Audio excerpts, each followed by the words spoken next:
Emma was 25 years old, worked as a nurse in a private clinic, and lived alone.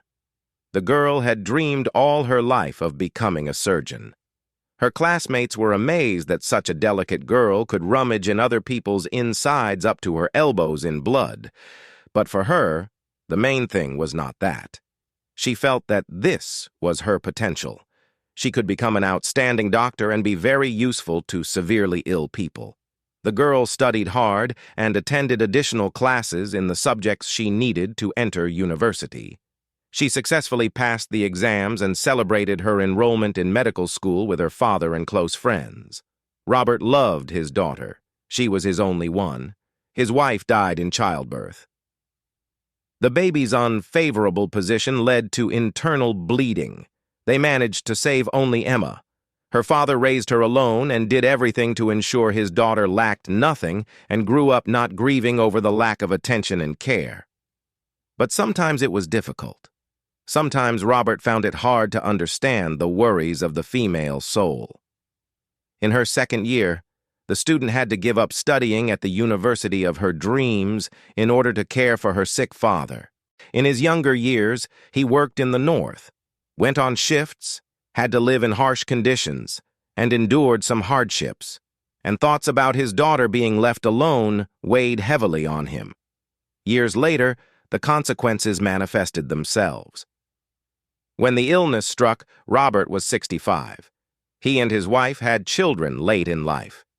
He had little strength left to fight the disease, and the tumor was inoperable. He had only a few months left. Hospitalizing him made no sense, as Emma could provide care for him herself. These months were very difficult for both of them. The girl watched as her only relative and dear person wasted away before her eyes and suffered terrible agony. But she stayed with Robert until the end. Emma took her father's death very hard. She still wakes up in tears, seeing his emaciated face as it was 2 years ago. All acquaintances distanced themselves and left her alone with the problems. She had to cope on her own. Continuing her studies was impossible. The girl still lacked the strength. With unfinished medical education, becoming a nurse was the main support in finding work. Thanks to the recommendations of her university professors who did not give up hope for Emma's professional recovery, she managed to get a job as a nurse at a private clinic. She earned more than she could expect. She treated the patients with warmth, even those who nagged and liked to annoy.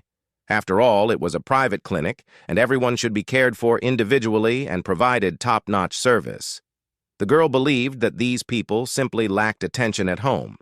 They are cared for, but still express dissatisfaction, unlike relatives they live with, and here they could receive the level of care they needed.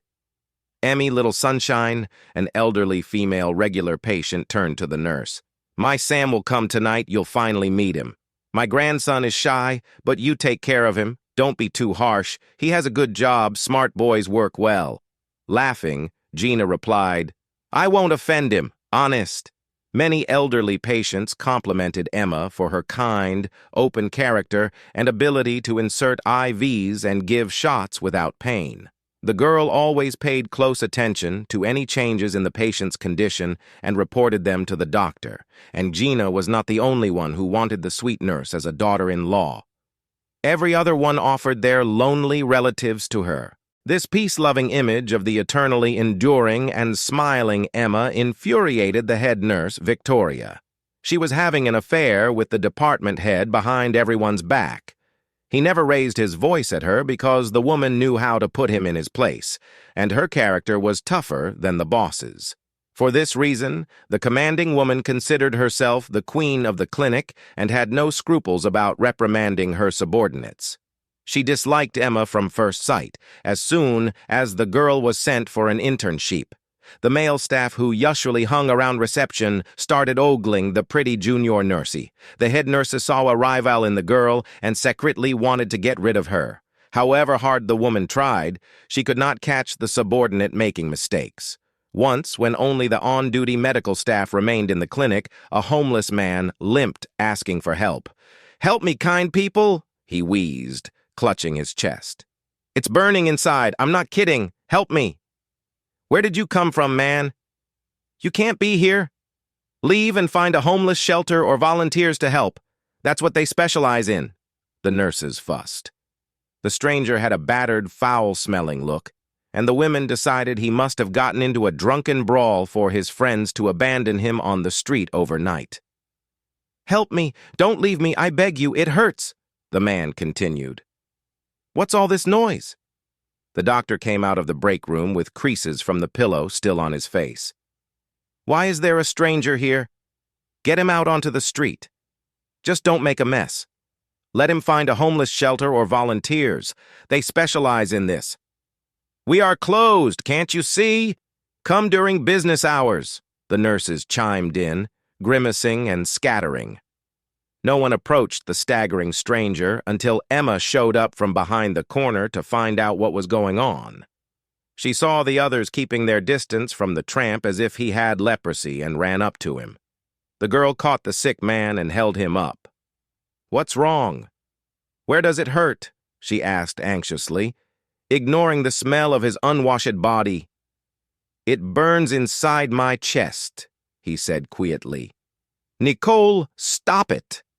The nurses hissed at her, but Emma slowly led the man to an empty ward, hoping no one would notice their presence. She didn't care about the rules or paid treatment. She was willing to pay out of her own pocket just to help someone in need. How could doctors refuse to help a suffering human just because they consider him inferior? It's so stupid and cruel. Mumbling gratitude to the sympathetic nurse, the man lamented that he might get her into trouble with the management. But Emma didn't hear him. Inside, she was burning with indignation. Where was their medical ethics? Why did everyone run away like cowards, scared of a problematic patient? "Don't worry about me. Nothing terrible will happen to me. Here, carefully." The nurse helped the homeless man climb onto the bed. "Now let me examine you." The girl put on a stethoscope and began the examination. The tramp had a normal heartbeat and no wheezing. "You have enviable health like an athlete. Let's measure your blood pressure." The examination revealed no abnormalities in the man. He wanted to leave already so that the girl would not take him for an imposter and angrily drive him back onto the street. But Emma did not stop fussing over him. "Lie down. I'll put you on IV just in case. It won't hurt. Rest a little and then we'll decide what to do." "Thank you, doctor." And the homeless man sincerely thanked her. "I'm not a doctor at all. It's just my dream. And it's unlikely to ever come true. I'll come back later. I still have things to do on the floors."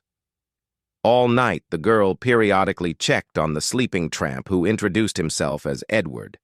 Looking at the peacefully sleeping man, Emma did not regret allowing him to stay. Sometimes, when the patient woke up, the two talked. For some reason, the girl wanted to open up to him. She told him why she dropped out of medical school and how dear that work was to her. Naturally, their conversation touched upon the death of Emma's father, Robert. Previously, the girl shared her thoughts about his demise with no one, shying away from it. Opening her soul to Edward, she felt tremendous relief and gratitude that he listened to her.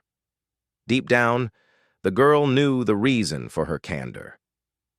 Edward was lonely and forgotten. He turned out abandoned in a critical situation and forced to endure life's blows. In this way, he reminded Emma of her father.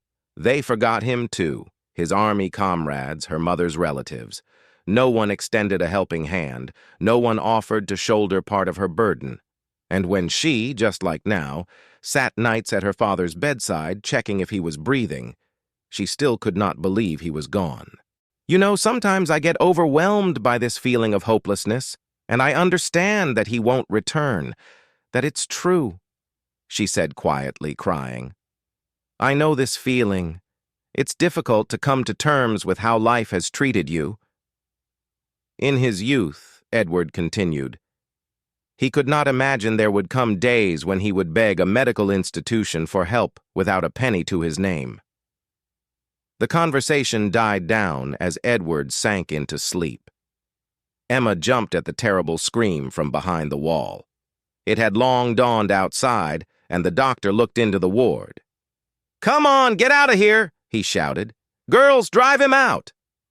"William, it was all Emma. She brought him here," the nurses fussed, caught under fire because of their soft-hearted colleague.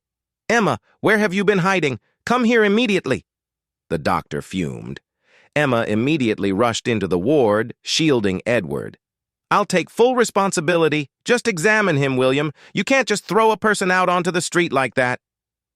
At this moment, the chief physician walked into the ward. Everyone instantly froze in their tracks, eyes bulging in fear. Now there would be trouble. The man approached Edward and respectfully shook his hand. "Good morning, colleague. Are you already conducting reconnaissance? How do you find the team?" Everyone gasped, staring at the boss. "Good morning. Yes, I've had the honor of getting to know some of them," Edward replied, and something in his face suddenly changed. The head doctor turned to the stunned staff and explained, "Let me introduce you. This is your new boss, Edward Michael Phelps. Please love and favor him starting next week when he will take my place." The medics looked at the future boss without lifting their heads. They'd made such a mess in front of him. Edward had his own specific approach to studying the environment in a team. He loved games and embedded himself into the clinic's life naturally, provoking a conflict situation. The staff's reaction told him a lot.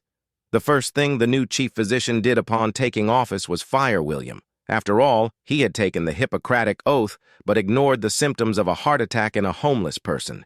He ordered to send him out onto the street where a person with a real threat of a heart attack would have no chance. Regardless of it being a private organization, the doctor should have cared about helping the human being. From that day on, Emma became the favorite of the new director. Victoria was demoted, and the girl was appointed in her place. The woman could not endure such humiliation, quit cursing Edward and Emma. The patients rejoiced at the promotion of the kind-hearted nurse. The head doctor also helped the girl reinstated at the university. "Look here, Emma. I expect you after school at my clinic as a specialist, not a step away from the competitors." "Of course, Edward Michael. I'm not going anywhere from you," the happy girl chirped. From the new year, she reinstated as a student. Her passion for science remained the same. The teachers congratulated her on her return and expressed hopes for her future professional success. Edward's act remained in the girl's memory for life, and when she became a successful surgeon, she told her students about him as she lectured. If you liked the story, please support me by clicking the like button.